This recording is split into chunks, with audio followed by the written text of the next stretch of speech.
to Rain, the Real Estate Investor Growth Network with your hostess, Jen Josie. Join like-minded real estate investors and accelerate your business towards greatness. You will hear step-by-step strategies for success, interviews with real estate rock stars, and we will dig deep into past projects where we bear it all, including the good, the bad, and some just plain ugly. So get excited. Here's the bestower of badassery herself, the real Jen Josie. Listener discretion is advised. Hi, and welcome back. I'm Jen Josie, creator of RAIN, the Real Estate Investor Growth Network. Whoop, whoop. On today's episode, we have a guest that will be sharing their badassery. But before we begin, here's today's badassery bestowment, my little badass gift to you. Today's topic is things you don't need to fix or replace when renovating a home. I've had a handful of students recently ask how to price out certain random things, and it got me wondering why. The first one was window screens. They purchased a home and 3 or 4 of the windows had obvious tears in the screens. Instead of spending $300 to fix the screens, I told them to remove them from all the windows. In my personal home, I have not lived with screens in my windows for over a decade. When we open the windows, we use those simple adjustable pop-in screens that we bought at Walmart for $10 each. I prefer a clean window to look out of instead of one with a dirty screen. Maybe the new homeowner will appreciate that too. In addition to window screens, there's also those sliding glass door screens. We have rehabbed several townhomes, and in almost all of them, the sliding screen was either ripped or really hard to slide. So we simply yank it out and toss it in the dumpster. If the new homeowner sees a damaged screen door, they will request a replacement. Out of sight, out of mind, or in this case, out of the repair requests. Sticking with windows, I saw a post recently where a newbie was polling a Facebook group on the best place to find replacement blinds with a picture of what they wanted to match. First of all, they were those cheap vertical blinds from the 1990s. Second, they had evolved from the original bright white to a more dull cream color. Gross. I, along with several others, told them to just take them all down.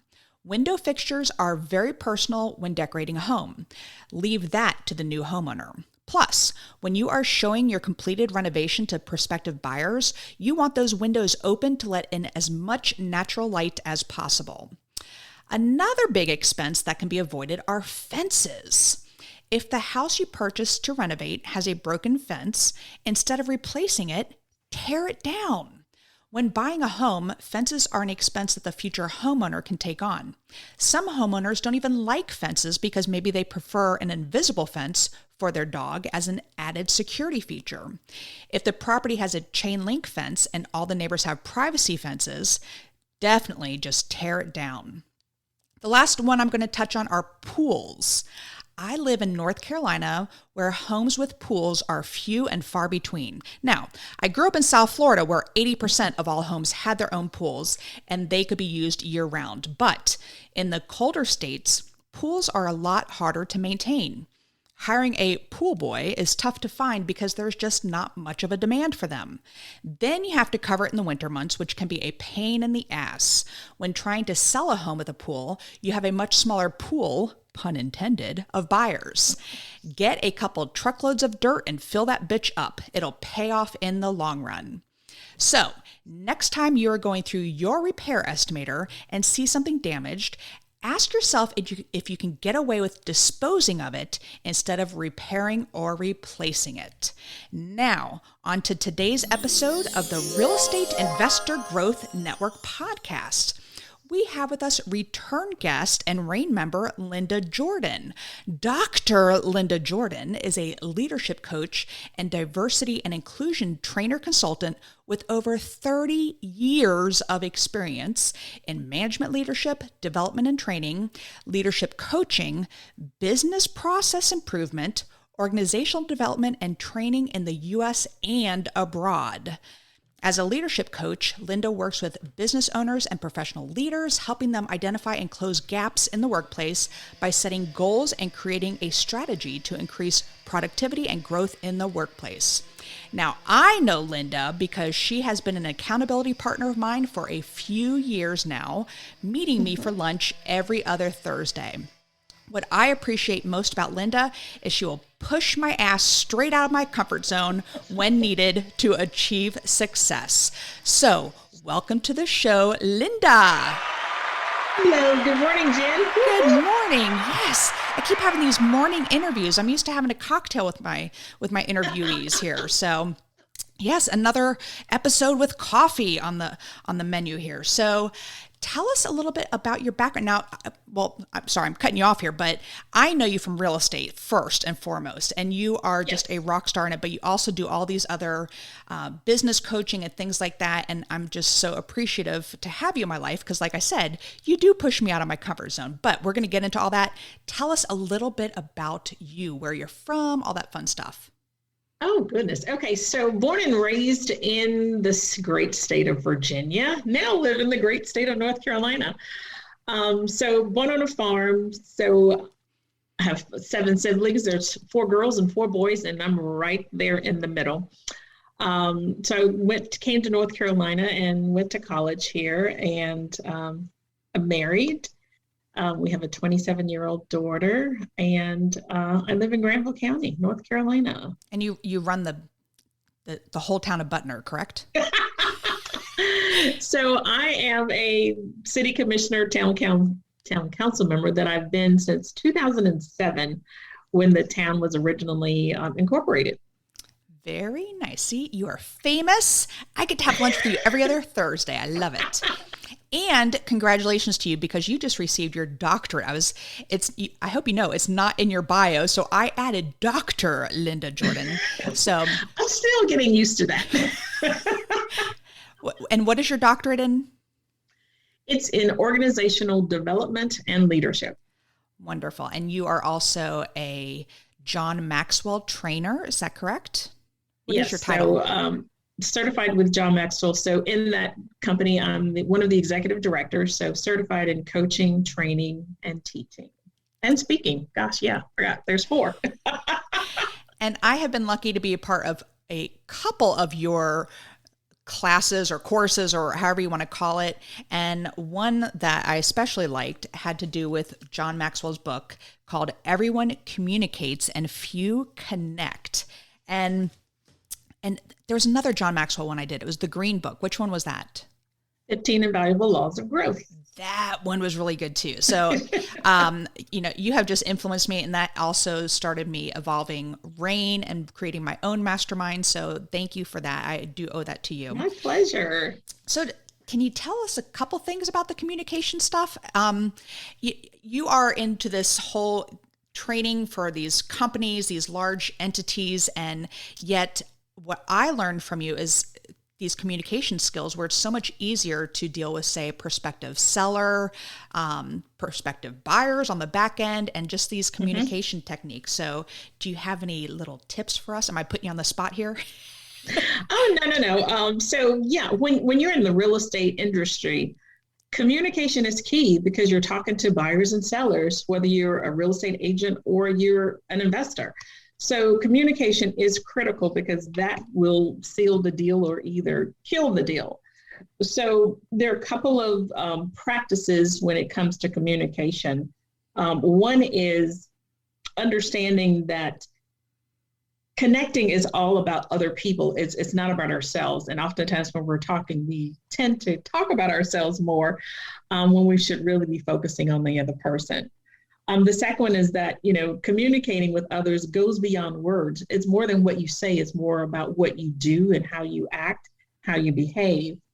The third one is that one of the 3 is that connecting with others, you do the difficult work, but you want to make sure that you keep it simple. Don't overcomplicate communications because, when you start talking too much, people just kind of may tune you out. So stick to the facts, but make it fun, make it engaging. And then the other one is communicating and connecting with others, it does take a lot of energy. And so sometimes people will be reluctant to network because they're not that S-wired, which is like through the DISC program. They're not S-wired, so they are more on the introverted side. So it does take a lot of energy to connect with others, and people just need to understand that and plan for that. If you're a person who is more introverted and you don't like talking with a large group of people all the time, you're one who wants to stick with a small group of friends. So those are just a couple of the nuggets around communicating and connecting with others to make a bigger impact. And the real estate industry is really all about relationships, and for you to develop these relationships, you have to really master these communication skills. So, sitting through this course that you did, and everything was online because there's the coronavirus going on. And actually, everything is so much easier online now. But I just can remember certain things and how to connect with them and what you taught me. And it's just so beneficial. So that's why I love having you on the show. Listeners, you've got to find Linda Jordon online. It's Jordon. Yes. No A's in that last name.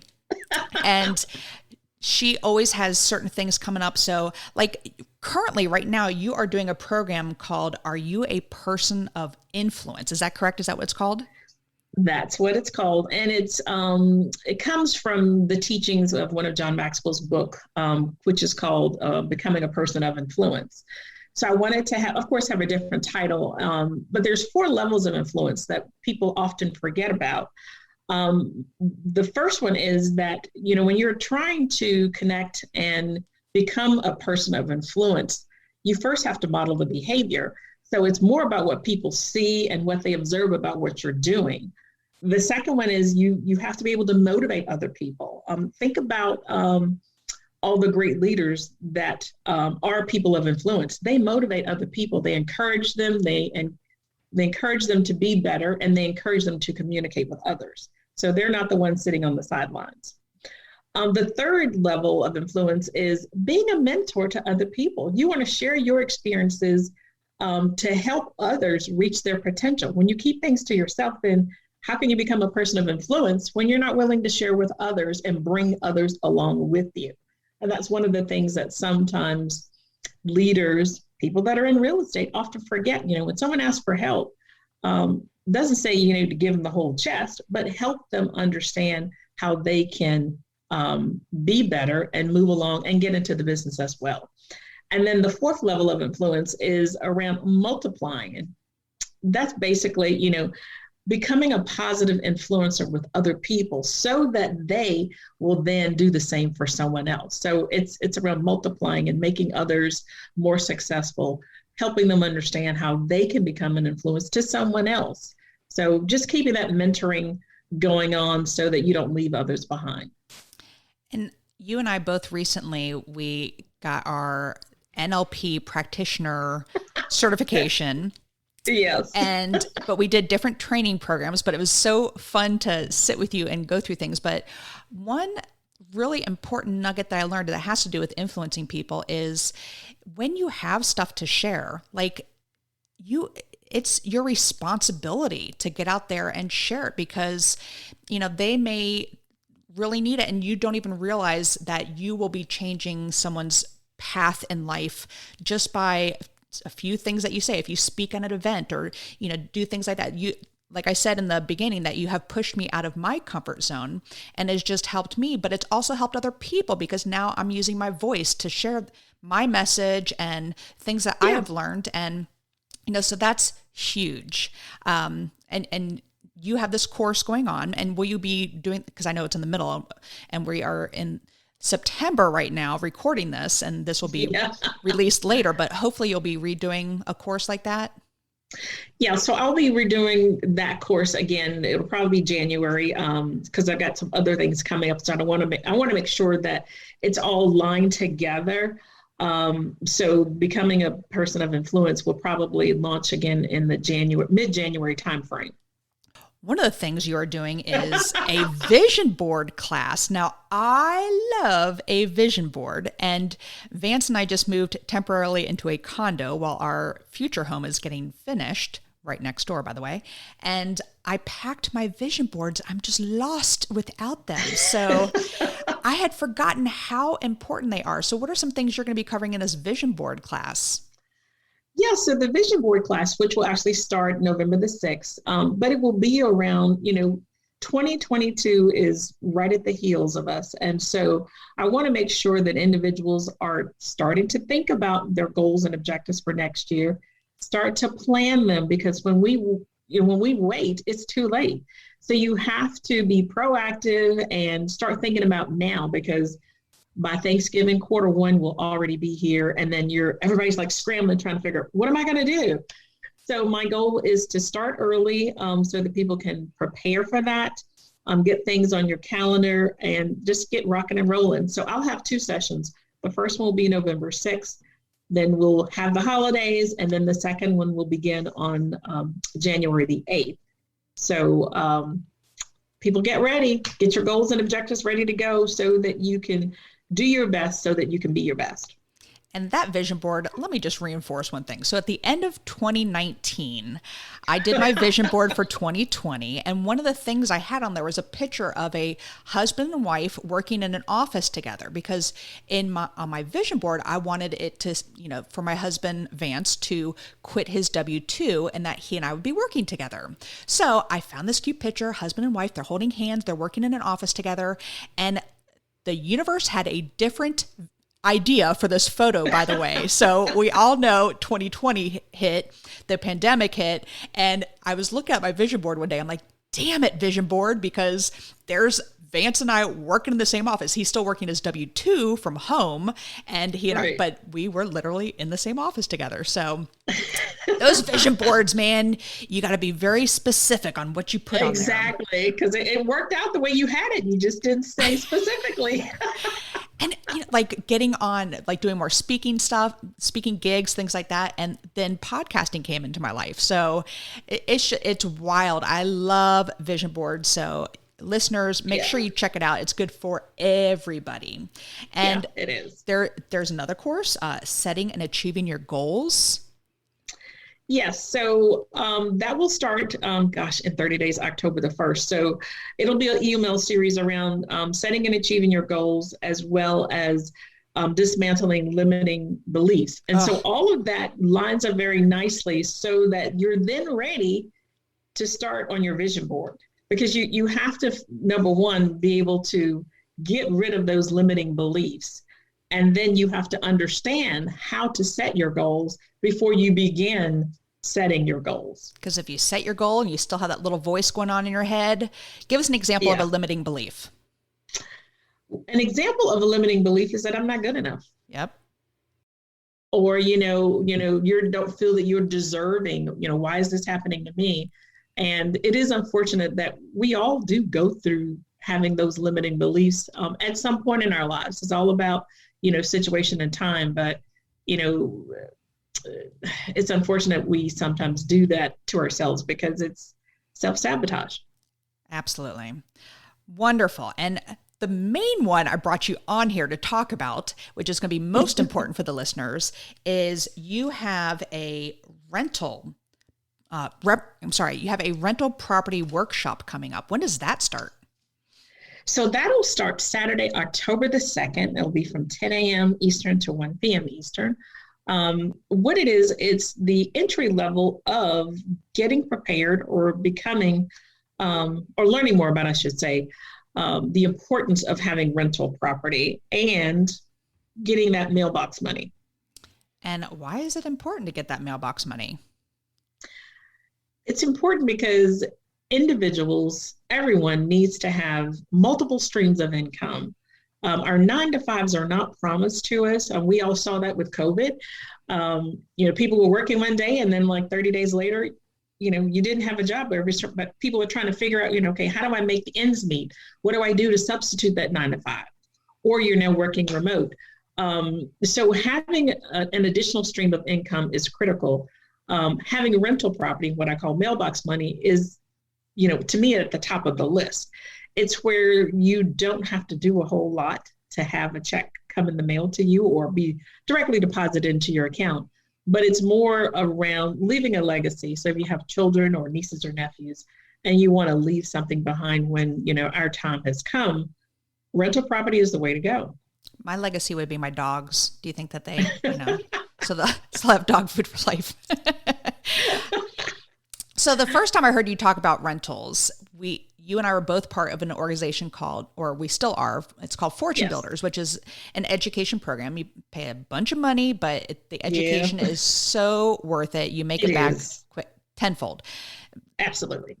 And one of the things so in Fortune Builders, they teach us, you should make $300 per door. You need to do this. And it was kind of structured. And that's just a general guideline. But I listened to you one time and you're like, nope, I just need $100 per door. And I was like, oh, please go on. And how you explain it, you're buying these houses where the tenants are paying the mortgage on it and you're making an extra $100, but then later on, like, how does that multiply? How does that grow?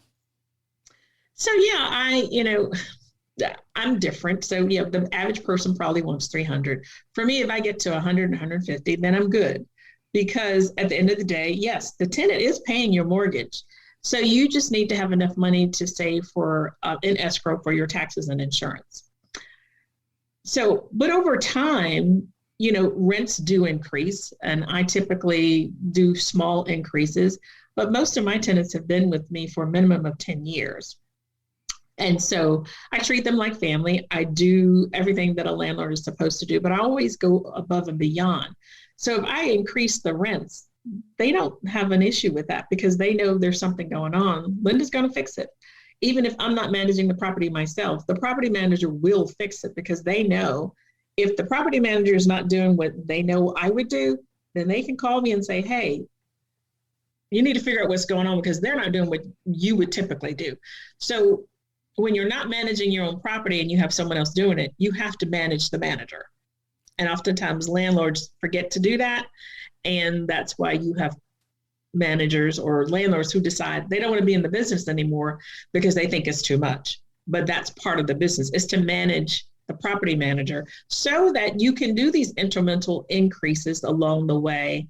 And your tenants don't really, they don't have an issue with, a $25 increase for the next year because you're going to follow on and do along what you have promised and what you should do as a landlord.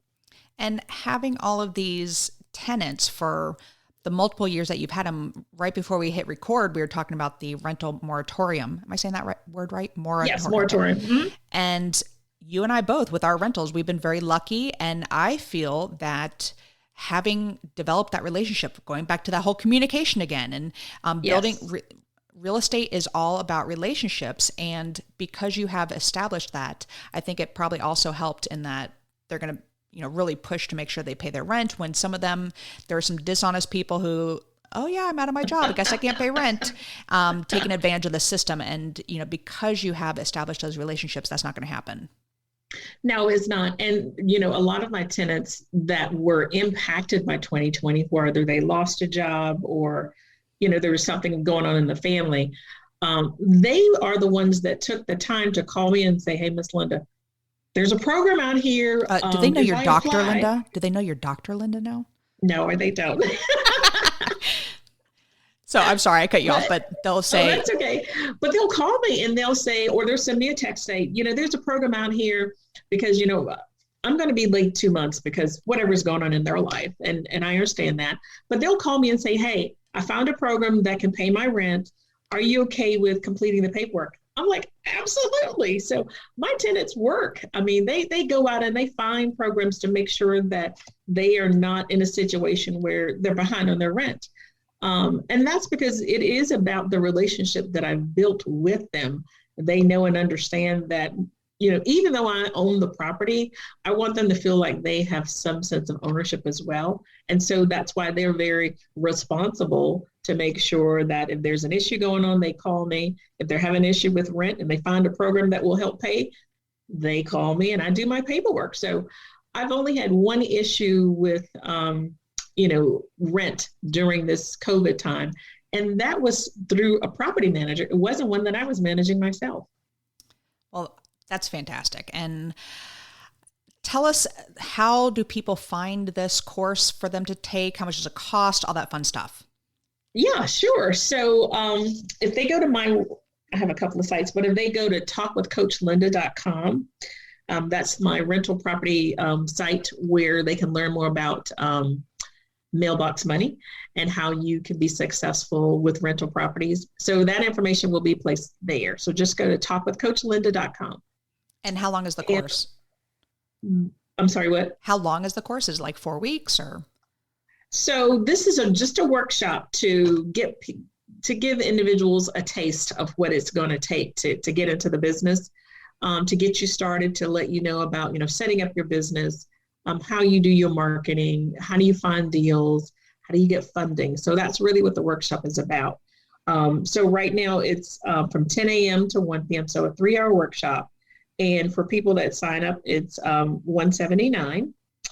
And if you're listening now and you want to join the workshop, I will be offering a $149 discount. All you have to do is say that you've heard my spiel on the RAIN podcast, and that's the offer that I'll be giving for your listeners today. Well, thank you for that, Linda. You are so good. And it's so important to keep educating yourself. You never want to be uncoachable. And so I do appreciate all these opportunities to get some more coaching, especially from Dr. Linda. So do you have any other courses or anything else coming up? I mean, you always have things going on, but anything else? I always have stuff going on. One thing one that I do still have going on, and it's the Master Your Message.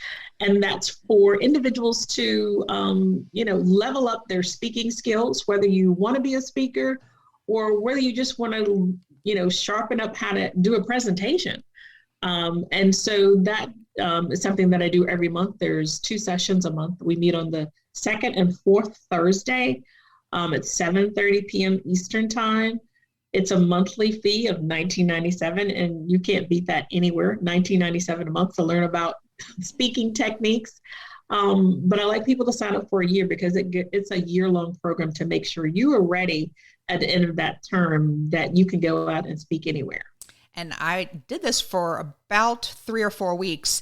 And unfortunately, due to my schedule coaching with Tarek El Moussa, we have Wednesday night calls. So it was conflicting and I couldn't continue. But I remember you would force people again out of their comfort zone to do some speeches and put them on the spot. And it's awesome. I had a guy tell me recently, he said, Jen, do you know you say a lot? I'm like, And on the board behind me, I'm pointing to it, it says, with a cross through it. Because yes, it is a horrible habit that I'm working on. So any opportunity for people who are any type of speaking situations, attending an event like this, a monthly event, it just is a different perspective on it. And everyone can polish their speaking skills. So thank you for sharing that. Oh, yeah. Oh, sure. Yeah, absolutely. And it's people don't realize how, communication is just so vital and important. And, if you can't communicate effectively to the right people, then sometimes, you may lose an opportunity because of that. So I want to be able to help people master their message because I didn't know how to do it myself either. So I struggled. So my goal is to help other people along the way so they don't have to struggle as much. What's the website for them to go to?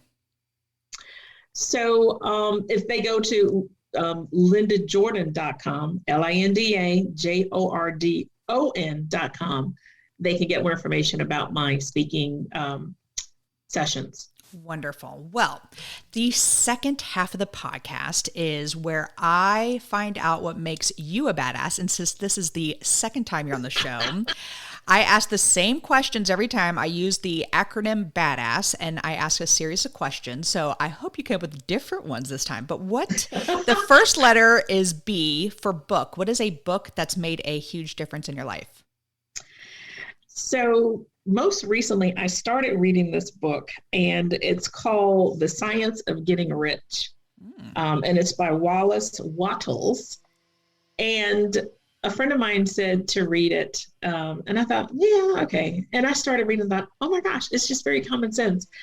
But it really talks about the importance, well, not necessarily importance, but yeah, the importance of if people want to be successful, that there's a science to it. And of course, adding and subtracting, multiplication, everything, there's a science to everything we do, but there really is a science to getting rich. But one of the things that I've learned most importantly about this book is about it's all in the how and being consistent in what you do, because, you watch TV and people are like, well, how did so-and-so get rich? Well, everybody wasn't born a millionaire, but there are things that we have to do to get to where we want to be. And it goes back to the vision board. If we're consistent in what we do and we follow a process, then things will happen in a positive manner for us. So yeah, The Science of Getting Rich is one book that I'm really enjoying, and it has made a difference in my life. And all millionaires out there are involved in real estate in some way, aren't they? Oh, absolutely. I mean, it's amazing when you talk to people and you're like, what do they do? And of course, everybody starts with their professional, and then they're like, oh, and I do real estate on the side, or I'm a real estate agent. Real estate is in people's life in all different aspects. So true. All right. The first A in Badass is advice. What is another best piece of advice you have ever received? Another best piece of, I don't know, that came out wrong, but what is a piece of advice that you have received? My piece of advice, and I don't remember if I said that before, but my parents always told me to treat others the way you want to be treated. And I still use that piece of advice with my clients, friends, colleagues, family, because again, it's about communication. It's how you treat others. It's about attitude. It's mentoring others. It's, being that person of influence, because if you don't want someone to treat you badly, then you shouldn't treat them badly. And it doesn't mean you have to be abusive, but it's how you behave. It's, giving them recognition for things that they do, or celebrating with them, or sharing their success. So it's all about, treating others and having a positive attitude. I love it. The D in Badass is drive. What drives you, Dr. Linda, to be successful? I'd say there's a combination. My family, my husband and my daughter, they're my main drivers, but I typically drive myself because I am a high performer and I am a perfectionist. Mm-hmm. So I am always trying to get to that next level or to perfect wherever I am at. And my husband told me the other day, he goes, okay, so you've achieved the doctor. He says, there's nothing else left. So I don't know what my next driver will be, but it's more about the significance of what I do. That I believe will be my driving force from here on out. Oh, James, he's so funny. You hit the doctor. What's next? I love it. Yeah. And by the way, and having been your accountability partner, we've been accountability partners for a couple of years now. I feel like I lived this whole dissertation with you and all the goals that were set. So I was always on the list. I'm excited to share it with you. All right. The second A in Badass is aspiration. You and I clearly are goal setters. So what is a goal you are currently working on? Wow, that's a big one. So one of the goals that I'm working on, which I have actually started, and hopefully things will work out well, but I wanted to hire an assistant, because I try to do so much and be all things to all people. I know where you're going with this. Yeah. So I hired an assistant to help me take some of the administrative things off of my plate, because I can't be all things to all people at all times. And so one of the vice president, John Maxwell, makes this quote, and it just reminds me of what I do and why I needed to hire someone. He said, get good first. And then continue on. And so I believe I've gotten good. So now I need to have someone else come in, because I can't do everything. You can't duplicate Linda Jordan. So having someone else to come in and help me. And that was one of my goals for this year. And so I have achieved that. And so she and I will be meeting on Monday to talk about, next steps. Exciting. And that is so true. You cannot duplicate Linda Jordan. I'll tell you that. So maybe this goes into the next letter here, which is systems. What are systems you have in place to help you achieve success? Wow. So yes, I have systems in place for real estate. I use Salesforce that keeps up with all of my calls. It keeps up with my notes for potential sellers. And so I do have a virtual assistant that helps me with that. So that's my system in place for that part of the business. When it comes to the leadership coaching and training, now having another assistant to help me along the way. But I also have a marketing system set up so that the communication emails that go out and follow-up emails for programs that I have, that's now automated. Where before I was trying to do everything myself, using different software platforms that just weren't really as effective because I had to do them manually. So now I have a system in place that it's automatic. And so all I just do is wait for it to happen. So I love it. I'm jealous. My friend JP Kilduff. Do you know JP? I do not. He uses virtual assistants all the time. And he said, Jen, you've got to put a number on what an hour of your time is valued. So what do you want to make per year? And we go through the whole thing and you pick a certain number and then you divide it out to a 40-hour work week and then how much your time is worth. And so I came up and it was, something like $100 an hour, just throwing a number out there. And he said, so for you to then pay someone $10 an hour to do $100 an hour worth of work, it just makes so much more sense. And I was like, oh, but letting go, I hear you. So yeah, it is. It's just hard because, we often believe, and maybe as a woman, I believe that someone can't do it as good as I can. But, I've learned that good is good enough. That is true. And done is better than perfect. Oh, yes. So I guess no one can duplicate Jen Josie either. So I gotta they get cannot. on this. You're one of a kind. Yes, I am. All right. The final letter in Badass is S for success. What does success mean to you? That's a great question. And oddly enough, this week, I actually figured out what success was. And to me, success is when I can add value to other people. That's really what success is.